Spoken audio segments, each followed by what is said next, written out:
खारा जब देहिया में ठेकता रुआ होला खारा रुआ होला खारा जब देहिया में ठेकता रुआ होला खारा जब देहिया में ठेकता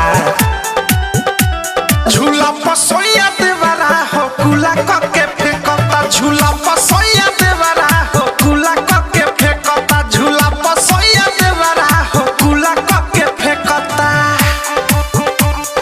कुला कके फेंकता फेंकता फेंकता झूला पसोया देवरा हो कुला कके फेंकता झूला पसोया देवरा हो कुला कके फेंकता सुनो ये सोया देवरा तोहरो से 20 कहा जाले झूलावा से एकरा कौन खीसबा सुनो ये सोया देवरा तोहरो से 20 कहा जाले झूलावा से एकरा कौन खीसबा बोल दिले कुछ त खिखी लेखा के खता बोल दिले कुछ त खिखी लेखा के खता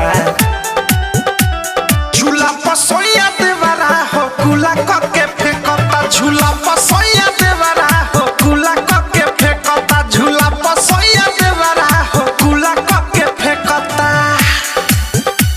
झूला पसोया देवरा हो देवरा म्यूजिक बाय विकेश भोजपुरिया Recording by Inside Recording Studio.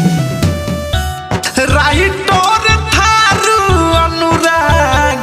बारचियर ताली बात मानी सोया रहुआ जल्दी गाड़ी धाली ए राजा आईना राइटर थारू अनुराग बारचियर ताली बात मानी सोया रहुआ जल्दी गाड़ी धाली मीठू मिसाइल प्रेमी औधस रोजे देखता मीठू मिसाइल प्रेमी औधस रोजे देखता झूला पसोया देवरा हो कुला कके फेंकता झूला पसोया देवरा हो कुला कके फेंकता झूला पसोया देवरा हो कुला कके फेंकता कुला कके फेंकता।